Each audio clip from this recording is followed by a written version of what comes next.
Hello everyone, SR कुंज की इस video में आप सबका स्वागत है। ये सेंटअप एग्जामिनेशन क्वेश्चन का जो सॉल्यूशन वीडियो है उसका पार्ट 2 है। इसमें हम लोग क्वेश्चन 11 से आगे कंटिन्यू करेंगे। यहाँ हम लोग क्वेश्चन का केवल आंसर नहीं देंगे बल्कि ये जानेंगे कि आंसर कैसे आया, और ताकि भविष्य में आपको इस तरह का और भी क्वेश्चन कभी मिले तो आप आसानी से उसको सॉल्व कर सकें। क्वेश्चन 11 में आपसे पूछा गया कि द्विघात बहुपद बताइए जिसके लिए शून्यक जो है, इसमें शून्यक आपको दिए हुए हैं, एक 5 है, दूसरा कितना है -3। तो शून्यकों को, द्विघात बहुपद के शून्यकों को हम अल्फा मानते हैं। पहले शून्य को अल्फा मान लेते हैं 5, और दूसरे शून्य को बीटा मान लेते हैं, और ये कितना है -3 है। इसलिए आपने क्या करना होगा, अल्फा प्लस बीटा ज्ञात करना होगा। तो ये क्या आएगा, 5 और -3 कितना हो जाएगा 2, और अल्फा इंटू बीटा ज्ञात करेंगे, ये कितना हो जाएगा 5 और 3 का गुणा होगा तो ये माइनस में आएगा -15। जब शून्यकों का जोगफल और गुणनफल ज्ञात कर लिए तो अब आसानी से हम क्या कर सकते हैं, द्विघात बहुपद ज्ञात कर सकते हैं। और द्विघात बहुपद का जो फॉर्मूला होता है वो होता है x² minus alpha plus beta into x, alpha plus beta into x. तो यहाँ देखिए प्लस होता है अल्फा इंटू बीटा। अब आपके पास एक अल्फ़ा प्लस बीटा का मान है, यहाँ पे देख पा रहे हैं आप, तो ये x² हो जाएगा माइनस अल्फ़ा प्लस बीटा का मान कितना है 2, और ये x रहेगा। फिर यहाँ पे देखिएगा अल्फ़ा इंटू बीटा का मान कितना है -15 रख दिए, और ये माइनस जो है ये प्लस के साथ क्रिया करके भी क्या करेगा, माइनस ही आएगा। तो इस क्वेश्चन का राइट आंसर जो होगा ये क्या होगा, x² माइनस 2x माइनस 15। तो ये ऑप्शन आपको दिख रहा है ऑप्शन ए में। तो इस 11 नंबर क्वेश्चन का राइट आंसर हो जाएगा ए ऑप्शन। अगला क्वेश्चन देखते हैं। इस क्वेश्चन में पूछा गया कि 3x माइनस वाई इक्वल 0 और 3x plus 5y equal to 36, ये द्विघात दो चर रैखिक समीकरण का क्वेश्चन है। तो इसमें आपसे पूछा गया कि x और y का मान क्या होगा। तो देखिए, अगर आप यहाँ पे लिखेंगे 3x माइनस वाई इक्वल 0 और इसे घटा दें 3x प्लस 5y इक्वल 36, यहाँ हम लोग विलोपन विधि से इसको चेक कर रहे हैं। तो अब इस देखिए, इसका हम अगर ये x वाले पद को विलोपित करना चाहें तो इसको घटाना होगा, घटा रहे हैं तो सभी पदों को घटाना होगा, तो ये कट जाएगा, और ये -y है और ये क्या है -5y है। तो -y और -5y मिलकर क्या हो जाएगा -6y, और इधर कितना है -36। तो यहाँ आपको माइनस माइनस कटेगा और 6 बार में 36 कटेगा, यानी कि y का मान कितना हो गया 6 हो गया। तो यहाँ पे y का मान जब 6 हो गया तो इसका मतलब ये है कि यहाँ पे देखिए y का मान 6 किस में है, तो ये दोनों ऑप्शन इसमें से हो सकते हैं आंसर। अब इसके आगे हम चेक करेंगे, y का मान हमें 6 मिल गया है। अब यहाँ पे समीकरण ये देखिए, एक क्या है 3x माइनस कितना है -y बराबर 0 है। तो यहाँ हम क्या करेंगे, यहाँ 3x रहने देते हैं, और y का मान जो आया था 6, इसको यहाँ पे रख लेते हैं। तो कितना आया इक्वल 0, इसलिए 3x जो हो जाएगा कितना हो जाएगा, ये -6 दूसरी तरफ जाएगा तो हो जाएगा कितना 6। अब यहाँ 3 से ये 2 बार में कटा, तो यहाँ पे x का मान कितना आया 2 आया। तो y का मान 6 पहले हम ज्ञात कर चुके हैं, अभी x का मान कितना आया 2। तो x बराबर 2 और y बराबर 6, ये आपका राइट आंसर होगा। आई होप आपको ये क्वेश्चन समझ में आया होगा। अगला क्वेश्चन देख लेते हैं। अब ये तो बड़ा ही आसान क्वेश्चन है। इसमें पूछा कि बहुपद x² माइनस 15x प्लस 56 का घात क्या है। तो किसी बहुपद का घात का मतलब होता है कि उस बहुपद का महत्तम घात। यहाँ पे महत्तम घात, सबसे बड़ी घात जो है क्या है 2 है, तो इस बहुपद का घात कितना हो जाएगा 2 हो जाएगा। अगर यहाँ पे कोई बहुपद ऐसे लिखा हुआ 2x का पावर 6 प्लस 1, तो इसका घात क्या होगा, तो इसका घात, ये सबसे बड़ी जो घात है यहाँ पे, यही इसका घात होगा। तो आपको इस तरह क्वेश्चन आसानी से सॉल्व करने आना चाहिए। अब ये बड़ा इंपॉर्टेंट क्वेश्चन है। यदि दो चरों में दो रैखिक समीकरणों के आलेख प्रतिच्छेदी रेखाएं हैं तो हलों की संख्या क्या होगी, ये पूछा गया। देखिए, अगर आलेख से हल करते हैं किसी भी दो चर वाले रैखिक समीकरण को, तो उसमें 3 तरह का कंडीशन प्राप्त होता है। अगर आलेखी रेखाएं एक दूसरे को किसी एक बिंदु पे काट रही है, यहाँ पे देखिए ये बिंदु पे काट रही है। दूसरा हो सकता है कि आलेखी रेखाएं एक दूसरे क्या है, समांतर है, मतलब कहीं भी नहीं काट रही। और तीसरा कंडीशन ये होगा कि आलेखी रेखाएं एक दूसरे के संपाती है, मतलब एक रेखा दूसरे रेखा पे स्थित होगी। अब यहाँ पे ऐसे समझ सकते हैं, एक रेखा दूसरे रेखा पे यहाँ पे है। तो पहली स्थिति में देखिए, जब आलेखी रेखाएं एक दूसरे को काटेंगी तो ऐसी स्थिति में अद्वितीय हल होगा, यानी कि केवल एक हल होगा। तो इस क्वेश्चन का आंसर तो हो जाएगा ए, क्योंकि इसमें पूछा है कि दो चरों में दो रैखिक समीकरण के आलेख प्रतिच्छेदी रेखाएं हो तो हलों की संख्या क्या होगी। तो यहाँ पे एक दूसरे को प्रतिच्छेद कर रहे हैं, तो यहाँ पे हलों की संख्या क्या होगी, एक होगी। लेकिन अगर आपसे पूछे कि समांतर है तो हलों की संख्या कितनी होगी, तो समांतर होने की स्थिति में कोई भी हल प्राप्त नहीं होता है। अगर आलेखी रेखाएं एक दूसरे के समांतर है तो इसमें कोई भी हल प्राप्त नहीं होगा। तीसरा कंडीशन है कि अगर आलेखी रेखाएं, दोनों रेखाएं अगर एक दूसरे के संपाती हैं, मतलब एक रेखा दूसरी रेखा पर स्थित है, एक रेखा दूसरे पर है, तो ऐसी स्थिति में कितने हल होते हैं, तो ये तीसरे स्थिति के लिए हलों की संख्या क्या हो जाती है, अनंत हो जाती है। तो यहाँ पे देखिए सभी ऑप्शन में इसमें दिए गए हैं, सिर्फ एक हल का मतलब क्या होगा, आलेखी रेखा एक दूसरे को काटेंगी। अनंत हल के लिए क्या होगा, आलेखी रेखा एक दूसरे के क्या होंगी, संपाती होंगी। और फिर यहाँ पे देखिए कोई हल नहीं के लिए क्या होगा, आलेखी रेखाएं एक दूसरे के समांतर होगी। तो ये आपको याद होना चाहिए। तो इस 14 नंबर क्वेश्चन का राइट आंसर जो हो जाएगा सिर्फ एक हल होगा।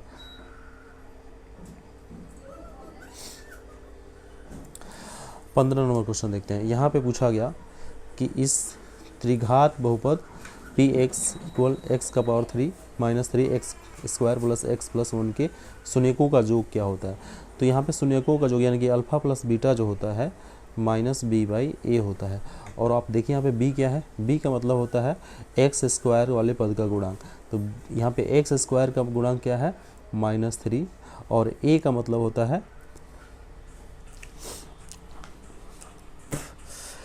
x का पावर 3 का गुणांक। यहाँ पे x का पावर 3 का गुणांक क्या है, देखिए 1 है, तो यहाँ पे वैल्यू कितना हो जाएगा, -3 हो जाएगा। तो यहाँ इस क्वेश्चन का राइट आंसर जो होगा ए ऑप्शन होगा, यानी कि -3। यहाँ पूछा गया कि आपको बताना है कि समांतर श्रेणी का इस समांतर श्रेणी का सारबंतर क्या है। देखिए समांतर श्रेणी का सारबंतर जिसे हम d से दर्शाते हैं क्या होता है, a2 माइनस a1 होता है। और a2 क्या है, मतलब पहले पद को हम a1 बोलेंगे और दूसरे पद को क्या बोलेंगे, a2 बोलेंगे। तो a2 देख लीजिए क्या है, 5/3 है, और a1 कितना है, 1/3। जब इसको हल करेंगे तो क्या आएगा, 5 - 1 यानी कि 4। तो 4/1 क्या हो जाएगा, 3 हो जाएगा। तो इस क्वेश्चन का राइट आंसर जो हो जाएगा, आपने इसमें 2 से ही घटाना है, तो ये क्या हो जाएगा, 4/3। तो आप देख पा रहे हैं यहाँ पे इसका सी ऑप्शन जो होगा राइट आंसर होगा। 16 का राइट आंसर सी।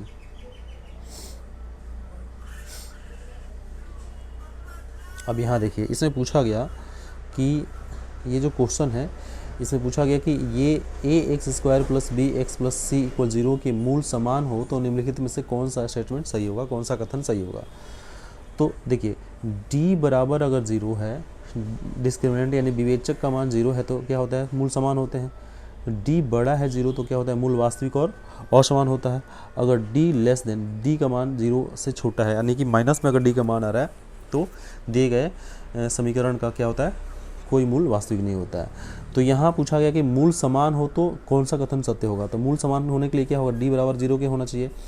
तो d बराबर 0 जो है, d = 0, तो d का सूत्र क्या होता है, फार्मूला क्या होता है, b² - 4ac बराबर 0।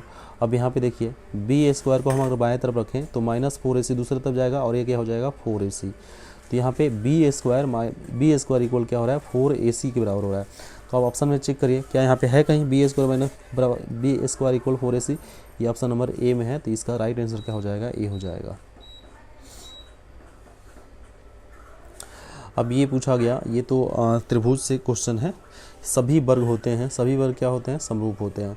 देखिए सभी वर्ग समरूप होते हैं, सभी समबाहु त्रिभुज समरूप होते हैं, सभी समबाहु त्रिभुज समरूप होते हैं। और एक और कंडीशन होता है कि सभी वृत्त जो होते हैं, सभी वृत्त जो होते हैं वो भी क्या होते हैं, समरूप होते हैं। ये सारी चीज़ें आपको याद होनी चाहिए ताकि आपको ऑप्शन का टिक करने में थोड़ा सा भी समय नहीं लगे।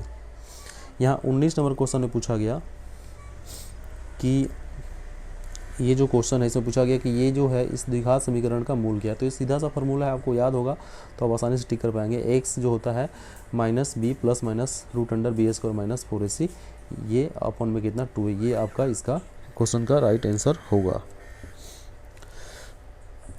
अगर यहाँ पे d के रूप में अगर आपको फार्मूला मिले तो क्या करेंगे, d जो होता है b² - 4ac होता है। तो यहाँ क्या होगा, x जो होगा मूल जो होगा -b + √d अपॉन में कितना 2 है, यानी कि ये जो रूट के अंदर जो है बी स्क्वायर माइनस 4 उसके बदले क्या हो जाएगा, केवल डी हो जाएगा। तो आपको ये याद होना चाहिए। और 20 नंबर क्वेश्चन देखिए क्या कह रहा है कि पी क्यू आर, इसमें सबसे पहले आपको क्या करना चाहिए, एक त्रिभुज बना ही लेना चाहिए। यहाँ कह रहा है पी क्यू आर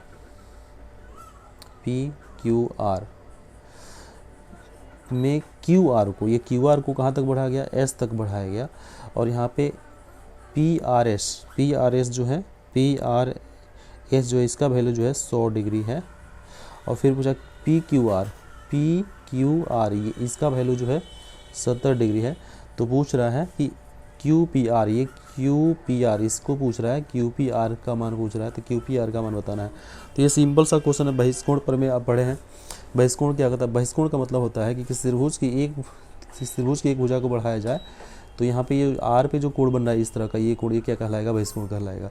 और ये बहिष्कोण जो होता है अपने सुदूर अंतःकोण, इस बहिष्कोण का सुदूर अंतःकोण क्या है, पी है और क्यू है। पी और क्यू पर जो बने कोण है वो किसके, सुदूर अंतःकोण है। तो बहिष्कोण जो होता है अपने सुदूर अंतःकोणों के जो के बराबर होता है। अर्थात यहाँ पे जो कोण पी है और कोण क्यू है, इसका जोगफल जो होगा किसके बराबर होगा, ये पी आर एस के बराबर होगा। पी आर एस, कोण पी आर एस के बराबर होगा। और पी आपको ज्ञात करना है, पी रहने देते हैं, पी यहाँ पे आपको ज्ञात करना है। और क्यू का मान कितना है, 70 है। और यहाँ पे कितना हो गया, पी आर एस ये 100 डिग्री है, 100 डिग्री है। तो यहाँ पे पी का मान जो होगा 100 से जाके 70 घटेगा, अर्थात पी का मान कितना हो जाएगा, कोण पी का मान कितना हो जाएगा, 70 घटेगा 100 से, तो आपको हो जाएगा ये 30 डिग्री। तो यहाँ पे कोण पी का मान 30 डिग्री हो गया। अब इसमें आपसे पूछा क्यू पी आर यानी कि पी, और यहाँ पे इसका राइट आंसर क्या हो जाएगा, 30 डिग्री होगा। तो आई होप आपको ये समझ में आया होगा। इस क्वेश्चन में पूछा गया कि 21 नंबर क्वेश्चन में समांतर श्रेणी जो दिया है इसका 25वां पद क्या है। तो 25वां पद यानी कि A25 पूछा गया। तो ये क्या होता है, A + 24 D होता है। और A कितना है, प्रथम पद कितना है, देखिए 5 है, 24 D कितना है, दूसरे पद से क्या करना है, पहला पद करना है। तब दूसरा पद क्या है, देखिए 7 है, 7 से आप घटाएंगे 5 तो कितना आएगा, 2, यानी कि 4 मंत्र इसमें कितना है, 2 है। तो 24 दूना 48 और 5 48 5 53 आपको होगा। और ये देखिए 53 ऑप्शन किस ऑप्शन में दिया हुआ है, तो ये ऑप्शन नंबर बी में है। तो आप इस 21 का राइट आंसर जो हो जाएगा 53 हो जाएगा। अब यहाँ पूछा गया कि बिंदु 8 0 जो है स्थित है, कहाँ स्थित है, ये देखिए एक्स अक्ष और वाई अक्ष आप जानते हैं। तो यहाँ पे ये एक्स अक्ष हो गया और ये क्या हो गया, वाई अक्ष हो गया। और इसको बोलते हैं मूल बिंदु, जिसका अंशांक क्या होता है, 0 0 होता है। तो अब यहाँ भुज और कोटि है, एक्स का मान कितना है, 8 है, और वाई का मान कितना है, 0 है।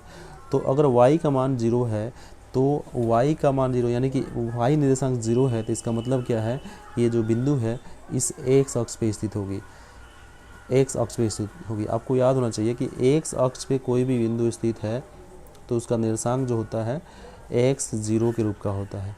जबकि y अक्ष पे कोई बिंदु है तो उसका निर्देशांक होता है 0y के रूप में होता है। ये आपको बताना चाहिए। तो यहाँ आपसे पूछा गया कि देखिए यहाँ पे कोटि जो है, यानी कि ये भुज है और ये कोटि है, तो कोटि का मान जो 0 0 है, तो कोटि 0 है तो इसका मतलब क्या होगा, x अक्ष पे होगा। अगर भुज 0 है तो उसका वो बिंदु की स्थिति जो होगी y अक्ष पे स्थित होगी। फिर से सुन लीजिए, x अक्ष पे कोई बिंदु स्थित है तो उसका क्या होगा, कोटि 0, और y अक्ष पे कोई बिंदु होगा तो उसका क्या होगा, भुज 0। तो यहाँ पे कोटि 0 है, इसलिए यह बिंदु कहाँ स्थित होगा, एक्स अक्ष पे स्थित होगा।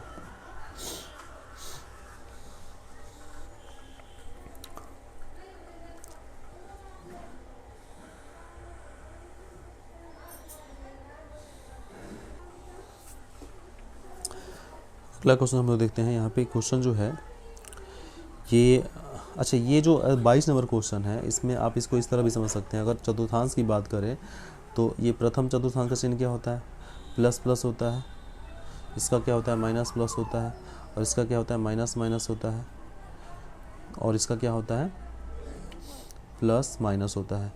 तो यहाँ पे अगर चिन्हों के अनुसार अगर देखेंगे तो ये जो है 8 0 जो है ये होगा किससे चतुर्थांश में होगा, ये दोनों का प्लस प्लस है तो ये प्रथम चतुर्थांश में प्रथम पाद में हो सकता है। ये प्रथम पाद है, ये द्वितीय पाद है, तृतीय पाद है, चतुर्थ पाद है, तो ये दोनों का धनात्मक चिन्ह है, प्लस प्लस है, तो ये प्रथम पाद में हो सकता है।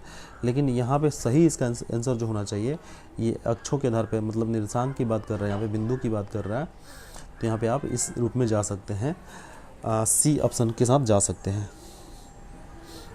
23 नंबर क्वेश्चन में पूछा गया कि समांतर श्रेणी जो दिया हुआ है इसमें कौन सा पद जीरो है। तो किसी भी समांतर श्रेणी को आप जब हल करते हैं उसमें दो चीज़ें ध्यान देनी होती है। सबसे पहले कि उसका प्रथम पद क्या है, तो यहाँ पे आप देखेंगे प्रथम पद क्या है 21 है, और सारवंतर यानी कि डी क्या है, तो दूसरे पद यानी 18 से 21 घटाएंगे तो कितना आएगा, -3 आएगा। प्रथम पद और सारवंतर हो गया। अब इसमें पूछा कौन सा पद क्या है, जीरो है, तो आप मान लीजिए कि सेपी का एनवा पद जो है जीरो है, तो एन का व्यापक रूप क्या होता है, A plus N minus 1 into D होता है, और इक्वल 0 हो जाएगा। तो ए का मान आप रख लेंगे यहाँ पे 21 और n माइनस वन क्या होगा, यानी कि n तो है नहीं, n ज्ञात करना है तो n रखने देते हैं, -1 रहेगा, और d का वैल्यू यहाँ पे आप क्या रखेंगे, -3 रखेंगे, बराबर में कितना 0। यहाँ तक आपको समझ में आया। अब ये हो जाएगा, हम इसको यहाँ पे हल करने का प्रयास कर रहे हैं। 1 और 3 से मल्टीप्लाई करेंगे -n प्लस n को, तो कितना आएगा -3n, और ये 3 को -3 और -1 क्या हो जाएगा, यहाँ पे +3 हो जाएगा, बराबर में 0। अब यहाँ पे इसको आप जब हल करेंगे तो -3n रहेगा, और ये 3 21 और 3 जुट के कितना हो जाएगा 24, और 24 जाएगा दूसरी तरफ तो कितना हो जाएगा -24। तो -3n और -24, तो 3 से 3 8 बार में कटेगा, माइनस से माइनस कट जाएगा, तो ये n का वैल्यू कितना हो जाएगा 8। तो इस क्वेश्चन का राइट आंसर जो होगा ये होगा, इस AP का 8वां पद 0 होगा। अब यहाँ देखिए पूछा कि निम्नलिखित में कौन समांतर श्रेणी नहीं है। समांतर श्रेणी की पहचान कैसे होती है, किसी भी समांतर श्रेणी की पहचान हम करते हैं उसके सारवंतरों से। अगर सारवंतर का मतलब होता है क्रमागत दो पदों के बीच का अंतर। यहाँ पे देखिए दूसरे पद से पहला पद यानी कि 2 से 1 घटाएंगे तो क्या आएगा, 1 आएगा, यानी कि इसमें किन्हीं दो क्रमागत पदों का अंतर क्या देखिए हमेशा समान है। यहाँ पे 1-1 अंतर आ रहा है, यहाँ पे 3-3 का अंतर है, 6-3 9, 9-3 12, 12-3 15, और यहाँ पे क्या है घट, यहाँ पे मतलब जुट रहा है, कितना 3 जुट रहा है, -5 + 3 कितना होगा -2, और -3 में फिर 3 जोड़ेंगे तो क्या आएगा +1 आएगा, और 1 में 3 जोड़ेंगे तो 4 आएगा। यानी कि यहाँ पे अंतर दो क्रमागत पदों के बीच का अंतर क्या हो रहा है, समान हो रहा है, तो ये क्या है समांतर श्रेणी में होगा, यानी कि AP में होगा। लेकिन यहाँ पे आप सारवंतर जब ज्ञात करेंगे तो ये क्या है, समान नहीं है। तो इस 24 नंबर क्वेश्चन का राइट आंसर जो होगा क्या होगा, डी होगा, ये यानी कि ये वाला ऑप्शन। क्वेश्चन नंबर 25 देखिए, यहाँ पूछा गया कि द्विघात बहुपद जो है ये, इसका शून्यक अल्फा और बीटा है, तो अल्फा इंटू बीटा का मान पूछ रहा है। तो आपको पता है अल्फा इंटू बीटा क्या होता है, C/A होता है। अल्फा प्लस बीटा का मान क्या होता है, -B/A। तो यहाँ पे C/A पूछा, C का मतलब होता है अचर पद, और अचर पद क्या है 8 है, और A का मतलब होता है क्या, x² का गुणांक। यहाँ पे x² गुणांक देखिए कुछ नहीं दिख रहा है तो 1 रहेगा, यानी कि इस A अल्फा इंटू बीटा यानी कि स्नोक्यू का गुणनफल जो होगा कितना हो जाएगा, 8 हो जाएगा। और ये सही आंसर जो है आपको कहाँ दिख रहा है, ऑप्शन नंबर A में, ऑप्शन नंबर A इसका राइट आंसर हो जाएगा। अब ये क्वेश्चन बड़ा ही इंपॉर्टेंट क्वेश्चन है, आप अगर नहीं पढ़े हैं तो भी आप इसको आसानी से समझ सकते हैं। केंद्रक पूछ रहा है, त्रिभुज है और इसका केंद्रक पूछ रहा है, तो इस त्रिभुज के तीनों शीर्षों का निर्देशांक यहाँ पे दिख रहा है आपको, ABC का दिया हुआ है। तो आप इसमें करेंगे क्या, केंद्रक का निर्देशांक जो होता है x1 + x2 + x3 बट्टा में 3, फिर y1 + y2 + y3 बट्टा में 3 हो जाएगा। अब यहाँ पे आपको डाउट होगा कि इतना ये सूत्र कैसे याद करें। सूत्र नहीं याद करेंगे तो भी चलेगा। आप क्या करें, इसका पहला पद क्या है -2, इसका क्या है 5, तो -2 और 5 कितना होता है 3, और 3 और 6 कितना होता है 9, 9/3 हो गया। फिर y वाले पद यानी कि बाद वाले पदों को जोड़ देना है। देखिए 10 और 4 कितना होगा, 10 और -4 कितना होगा 6, 6 और 10 कितना हो जाएगा 16, 16/3। तो यहाँ पे देखिएगा 9 3 से जाएगा तो यह कितना आएगा 3 आएगा, लेकिन 16 3 से नहीं जाएगा, तो आप इसको दशमलव में कर सकते हैं या 16/3 ही रहने दीजिए। तो इसका राइट आंसर जो आएगा 3,16/3। तो देखिए यहाँ पे इसमें इस तरह कोई ऑप्शन ही नहीं दिख रहा है, तो यहाँ इसका ये क्वेश्चन जो है इसका इस विकल्प में इसका आंसर नहीं दिया हुआ है, तो आप ऐसे क्वेश्चन के स्किप कर जाएंगे, छोड़ देंगे। अब यहाँ ये 27 नंबर क्वेश्चन है, ये आपसे पूछा गया कि दो समरूप त्रिभुजों के क्षेत्रफलों का अनुपात 100:121 है, तो इसके संगत भुजाओं का अनुपात क्या होगा। तो ऐसे क्वेश्चन को आप 1 सेकंड में हल कर सकते हैं। जो भी क्षेत्रफलों का अनुपात दिया है, अगर क्षेत्रफलों का अनुपात दिया है और भुजाओं का अनुपात पूछ रहा है तो इनका वर्गमूल कर दीजिए। तो 100 का वर्गमूल करेंगे 10 आएगा और 121 का वर्गमूल करेंगे तो कितना आएगा 11। अब अगर क्वेश्चन दिया है कि भुजाओं का अनुपात दिया है, मान लीजिए भुजाओं का अनुपात दिया है और आपसे पूछे कि क्षेत्रफलों का अनुपात क्या है, तो यहाँ पे आपको क्या करना है, बर कर देना है। बर करेंगे कितना आएगा 100 आएगा और यहाँ पे कितना हो जाएगा 121। आई होप आपको ये समझ में आया होगा। मैं फिर से इसे रिपीट कर रहा हूँ, अगर क्षेत्रफलों का अनुपात दिया है और उनकी संगत भुजाओं का अनुपात पूछे तो जो क्षेत्रफलों का अनुपात दिया है उसका क्या करेंगे, वर्गमूल कर देंगे। तो वर्गमूल करने पर कितना आया 10:11 आया। और यहाँ पे देखिए ऑप्शन कौन सा है, ये डी नंबर ऑप्शन जो है इसका सही आंसर होगा। अगर आपसे भुजाओं का अनुपात दिया हो और क्षेत्रफलों का अनुपात पूछे तो क्या करेंगे, इसका बर करके आंसर प्राप्त कर लेंगे। अब यहाँ पूछा गया कि बिंदु है 4 0 और दूसरा बिंदु क्या है 5 1, इनके बीच की दूरी बतानी है। तो दो बिंदुओं के बीच की दूरी का सूत्र क्या होता है, x1 - x2 का whole square plus y1 - y2 का होल स्क्वायर का इस सब का ओवर रूट होता है। असल में इसका सबका ओवर रूट होता है, तो इसका ओवर रूट कर देंगे। दो बिंदुओं के बीच की दूरी की यही सूत्र होता है। लेकिन अगर आपको सूत्र नहीं याद है तो इसका सिंपल फार्मूला ये है कि इसके पहला पद देखिए 4 है और इसका पहला पद कितना है 5, इसमें घटा के स्क्वायर कर दीजिए। इसमें दूसरा पद क्या है 0 है और यहाँ क्या है 1 है, 0 से घटाइए 1 और इसका स्क्वायर कर दीजिए और इसका ओवर रूट कर दीजिए। तो 4 से 1 5 जाएगा तो -1 आएगा, इसका स्क्वायर करना है, और 0 से 1 जाएगा तो यानी कि -1 ही आएगा, इसका स्क्वायर करना है, ओवर रूट तो रहेगा ही रहेगा। तो -1 का स्क्वायर 1 होता है और -1 का स्क्वायर 1 ही होगा, जुड़ के कितना हो जाएगा 2, यानी कि रूट के अंदर 2 हो जाएगा।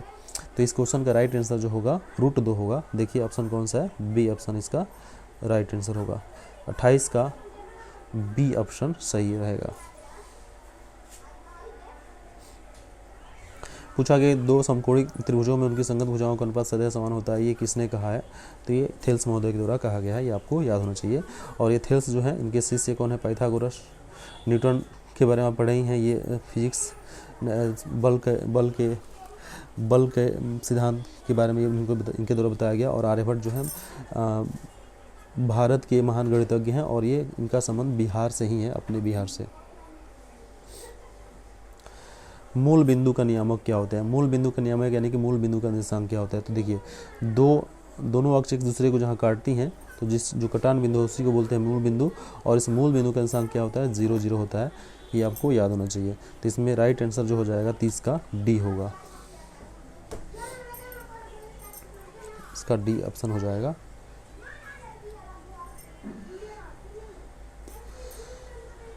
यहाँ पे PQR त्रिभुज में PQ जो है, पहले हम लोग यहाँ पे त्रिभुज बनाएंगे PQR में, PQR यहाँ पे कर रहा है PQR में जो P है ये क्या है, PQ जो है वो 6 सेंटीमीटर है, QR जो है 12 है और ये क्या है 6√3 है।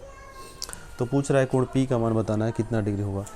तो अब यहाँ पे डिग्री पूछ रहे थे, त्रिकोणमितीय क्वेश्चन हो गया, लेकिन इसमें आपको ध्यान देना है कि पहले आप चेक करें क्या ये पाइथागोरीय त्रिकोण बन रहा है, यानी कि क्या ये समकोण त्रिभुज बन रहा है।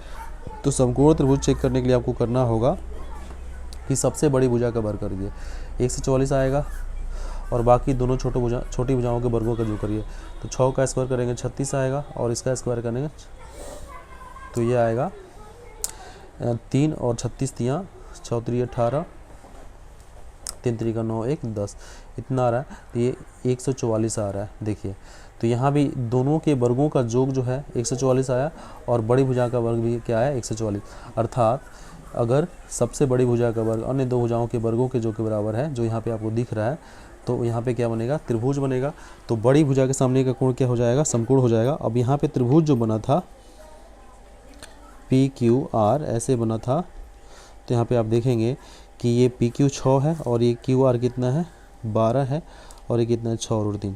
तो ये बड़ी भुजा के सामने का कोण ये जो हो जाएगा समकोण हो जाएगा। अब जब ये समकोण हुआ तो आपसे पूछा गया P का मान, P जो है कोण P पूछा गया, कोण P पूछा गया है। तो कोण P का वैल्यू कितना हो गया आपको ऐसे ही दिख रहा है कि मैं इसे फिर से रिपीट कर रहा हूँ। PQR में PQ जो है 6 सेमी है, क्यू आर कितना है 12 सेमी है, और क्यू पी जो है क्यू पी यहाँ पे आर पी है, आर पी जो है कितना 6√3 है। तो हम इसमें चेक कर रहे हैं, तो बड़ी भुजा का वर्ग करने पे अन्य दो भुजाओं के वर्गों के जो कि बराबर हो रहा है, तो इस बड़ी भुजा के सामने का कोण समकोण है। और इसमें पूछा गया कोण P क्या है, तो कोण P पे कितना डिग्री कोण बना 90 डिग्री का। तो इस क्वेश्चन का राइट आंसर जो हो जाएगा कितना हो जाएगा 90 डिग्री होगा।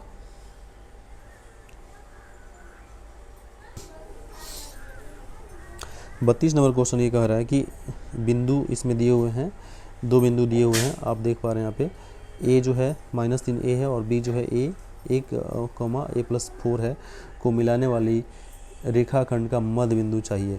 तो मध्य बिंदु जो होता है ये होता है x1 + x2/2, y1 + y2/2 होता है।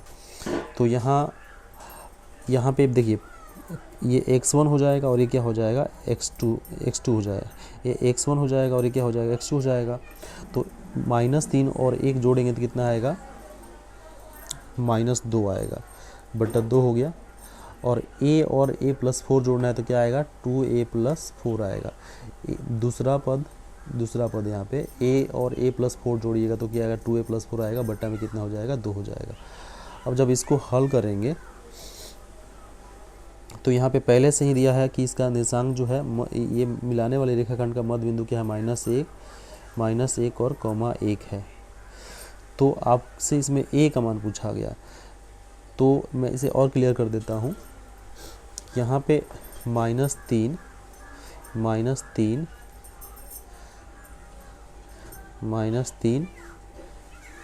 1/2 हो जाएगा, और यहाँ पे क्या होगा a+4/2 हो जाएगा, बराबर कितना है, इस मध्य बिंदु का निर्देशांक कितना है -1 और 1 है। तो आपको यहाँ पे दिख रहा है कि मध्य बिंदु का निर्देशांक क्या होता है x1 + x2, यानी कि इसका x1 इसका x2 + x2 यहाँ पे दिख रहा है आपको, और दूसरा y1 + y2 यहाँ दिख रहा है। अब यहाँ पे आपको a का मान पूछा गया, तो इस यहाँ पे ये भुज है, ये x का वैल्यू है, यहाँ भी x का वैल्यू है, यानी कि x निर्देशांक ये x निर्देशांक है, तो भुज को भुज के बराबर कर लेंगे और कोटि को कोटि के बराबर कर लेंगे। तो भुज को बराबर करेंगे भुज से, तो यहाँ पे हमारा कोई निष्कर्ष नहीं निकल रहा है, लेकिन हमें चाहिए a का मान, तो इसमें a है तो यहाँ इसको बराबर करेंगे, यानी कोटि को कोटि के बराबर करेंगे, अर्थात a + a कितना हो जाएगा 2a + कितना 4 बटा कितना 2, और इधर देखिए ये कोटि है और यहाँ कोटि का मान कितना है 1 है। तो ऐसा करने से हमें a का मान प्राप्त हो जाएगा। अब ये 2a + 4 है और 2 को 1 से गुणा करेंगे तो कितना आएगा 2 ही आएगा। तो अब 2a जो होगा 2 से जाके 4 घटेगा कितना आएगा -2, इसलिए a का मान जो आएगा, a का मान 2 से ये एक बार में कटेगा, a का मान आ गया -1। तो इस क्वेश्चन का राइट आंसर जो होगा -1 होगा, यानी कि ऑप्शन नंबर सी हो जाएगा।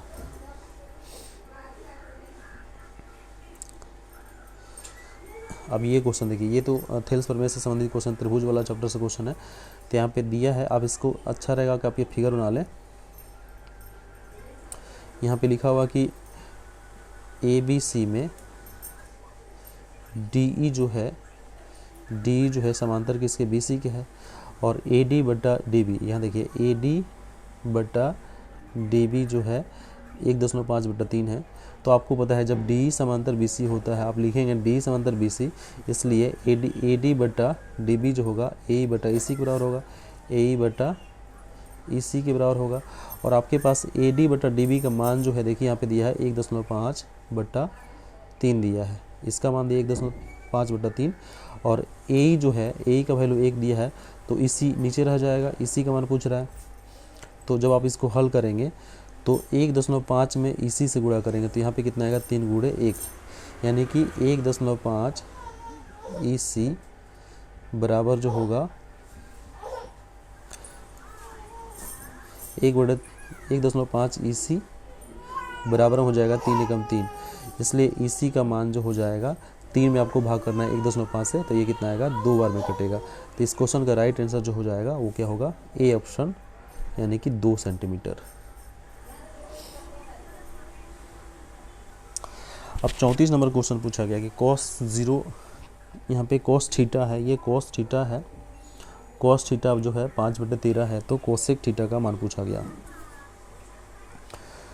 तो कोस थीटा जो होता है, कोस थीटा जो होता है यहाँ पे 5/13 दिया है, और कोस थीटा होता है b/h होता है 5/13। इसका मतलब हुआ कि b का मान 5 है और h का मान कितना है 13। तो आपको क्या याद करना है इसमें, p का मान चाहिए। तो p क्या होता है h² माइनस b²। तो 13 का स्क्वायर 169 और 5 का स्क्वायर 5 का स्क्वायर करें 25। 169 से 25 घटाएंगे तो कितना आएगा 144। तो यहाँ पे p का मान कितना हो जाएगा 12। अब आपको p सबका मान मिल गया, p का भी मान मिल गया। अब कोसेक पूछ रहा है, तो कोसेक क्या होता है, कोसेक थीटा क्या होता है यहाँ पे कोसेक थीटा जो होता है h/p होता है। और h का मान देखिए यहाँ पे कितना है 13 है, तो 13 रह जाएगा बटा में p का मान कितना है 12 आया। तो 13/12 जो होगा इसका राइट आंसर होगा, यानी कि ऑप्शन नंबर ए इसका राइट आंसर होगा। 35 नंबर क्वेश्चन देखिए क्या कर रहा है। 35 नंबर क्वेश्चन कर रहा है कि यदि 12 मीटर ऊंचे खंभे की छाया, देखिए खंभा है 12 मीटर खंभा है, तो ये 12 मीटर खंभा, इसकी ऊंचाई है 12 मीटर और इसकी छाया जो है 4√3 मीटर है। तो इसको मिलाएंगे, एक समकोण त्रिभुज बन गया। अब समकोण त्रिभुज बनेगा तो इसमें सूर्य का उन्नयन कोण पूछ रहा है, तो यहाँ पे उन्नयन कोण यहाँ बनेगा, उन्नयन कोण नीचे बनता है, वस्तु अधिक ऊंचाई पर होती है। तो ये थीटा मान लीजिए, थीटा आपसे पूछ रहा है। देखिए ये लंब है और जब यहाँ पे ये थीटा है तो थीटा के सामने की भुजा को लंब बोलते हैं, ये लंब है और एक आधार है, तो लंब बटे आधार हो गया। यानी कि आप यहाँ पे लेंगे टेन थीटा, क्योंकि टेन थीटा क्या होता है लंब बटे आधार होता है। तो टेन थीटा लंब क्या हो जाएगा ये 12 और आधार कितना हो जाएगा 4√3। तो ये 4×3 3 बार में कटेगा। इसको और सरल करेंगे कितना आएगा 3/√3 परमीकरण कर लीजिए √3। तो यहाँ पे क्या होगा, यहाँ आपको मिल जाएगा 3√3। अब बट्टा में कितना √3 का √3 से गुणा होगा कितना आएगा 3 आएगा, ये कट गया। अर्थात टेन थीटा बराबर कितना हो गया √3। अब आपको सोचना है कि टेन थीटा के कितने डिग्री का मान होता है √3। तो टेन 60 डिग्री का मान क्या होता है √3 होता है। तो यहाँ पे टेन थीटा और यहाँ पे टेन क्या हो जाएगा टेन 60 हो जाएगा, टेन 60 डिग्री हो जाएगा। तो टेन 60 और टेन थीटा, यानी कि थीटा के स्थान पे क्या आएगा 60। तो इस क्वेश्चन का राइट आंसर जो होगा 60 डिग्री हो जाएगा। और ये क्वेश्चन तो आपको एकदम याद होना चाहिए। 1 + 10² थीटा जो होता है क्या होता है sec² थीटा होता है। इसमें और भी क्वेश्चन होते हैं, जैसे आपको पता होना चाहिए sec² थीटा माइनस 10² थीटा बराबर 1 होता है, sin² theta plus cos² theta बराबर 1 होता है, cosec² theta minus cot² theta बराबर क्या होता है 1 होता है। तो यहाँ पे अगर आपको ये 10 दूसरे तरफ जाएगा तो 1 प्लस क्या होगा 10 होगा। तो 1 + 10 यहाँ पे यही पूछा गया, तो 1 + 10 कितना होता है sec² थीटा होता है। उसी तरह अगर आपसे पूछा जाए cosec² थीटा क्या होगा तो 1 + cot² थीटा होगा। तो ये सब क्वेश्चन आपको याद होना चाहिए। अब यहाँ पूछा गया कि r त्रिज्या वाले वृत्त के लिए थीटा कोण वाले त्रिज्यखंड की चाप की लंबाई। तो चाप की लंबाई जब पूछा जाए तो यहाँ पे क्या होता है, इसके लिए अगर ये चाप की लंबाई पूछे यानी कि L पूछे तो क्या होगा θ/360 2πr। तो यहाँ पे आप देखेंगे ये ऑप्शन जो है ये इसमें ये बी ऑप्शन जो है इसका राइट आंसर होगा। अगर त्रिज्यखंड का क्षेत्रफल पूछे तो क्या होगा, त्रिज्यखंड का क्षेत्रफल होगा θ/360 πr²। चाप की लंबाई पूछे तो क्या होगा यहाँ पे 2πr। देखिए क्षेत्रफल में ये वृत्त का क्षेत्रफल लग जाएगा और चाप की लंबाई में वृत्त की परिधि की लंबाई लग जाएगी, ये आपको याद होना चाहिए।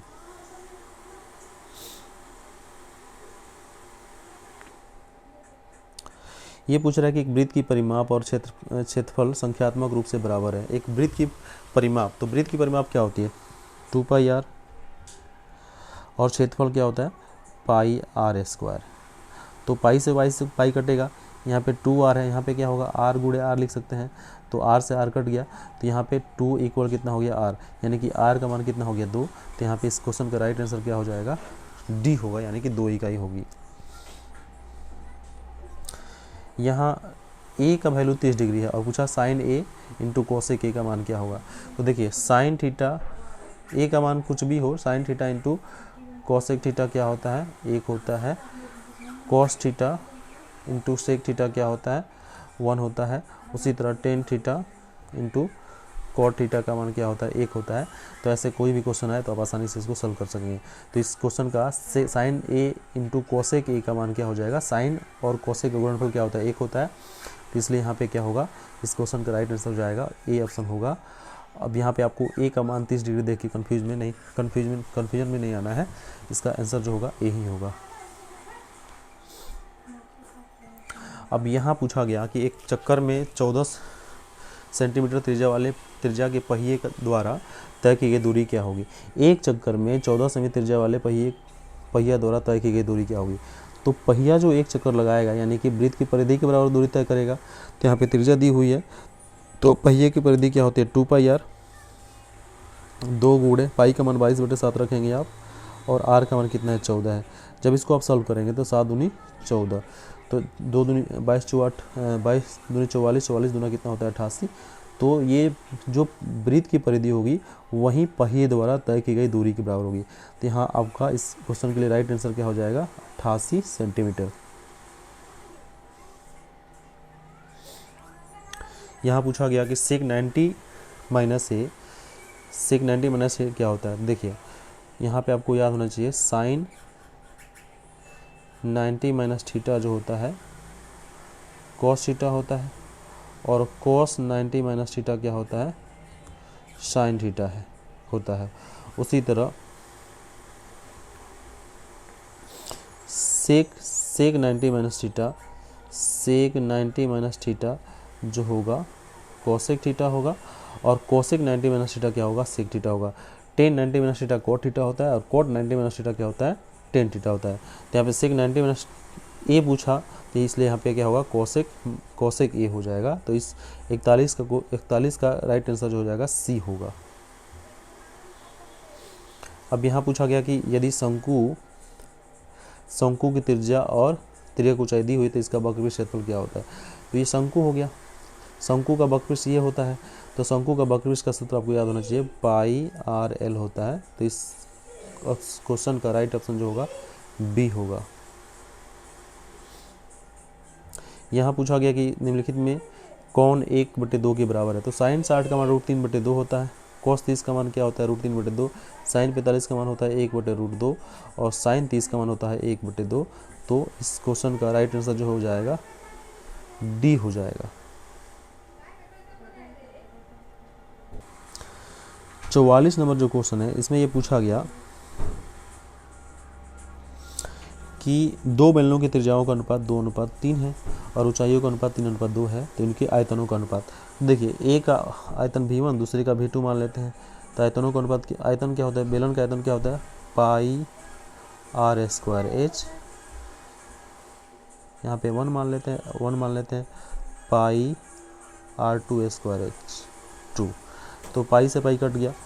अब हम ये जो चीज़ दिया हुआ R1/R2 का हम ऐसे दिखा सकते हैं और H1/H2 दिखा सकते हैं। अब आप गौर से देखेंगे तो त्रिज्याओं का अनुपात ये 2/3 है, यानी कि 2:3 है। तो 2/3 लिख देंगे, यहाँ पे इसका स्क्वायर करना होगा। और H1 × H2 तो यहाँ पे देखिएगा 3/2 लिख देंगे।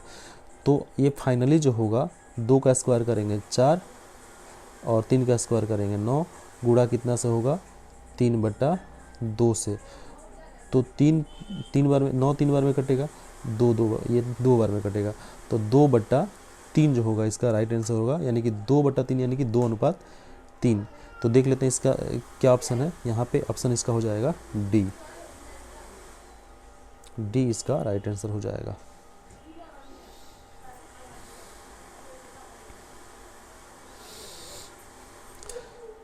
पैंतालीस नंबर क्वेश्चन कर रहा है कि वृत्त की जीवा, देखिए वृत्त है और इसकी जीवा है। वृत्त की जीवा लंबाई, यदि वृत्त की जीवा की लंबाई वृत्त की त्रिज्या के बराबर है, यानी कि ये त्रिज्या जो है और ये जीवा आपस में बराबर हो गई, इसका मतलब ये त्रिज्या बराबर है, ये भी सब बराबर हो गई। तो यानी ये सभी इस त्रिभुज की सभी भुजाएं बराबर हो गई। तो इसका मतलब ये हुआ कि ये त्रिभुज कैसा हो जाएगा, समबाहु त्रिभुज होगा। तो यहाँ 45 का राइट आंसर जो होगा बी हो जाएगा।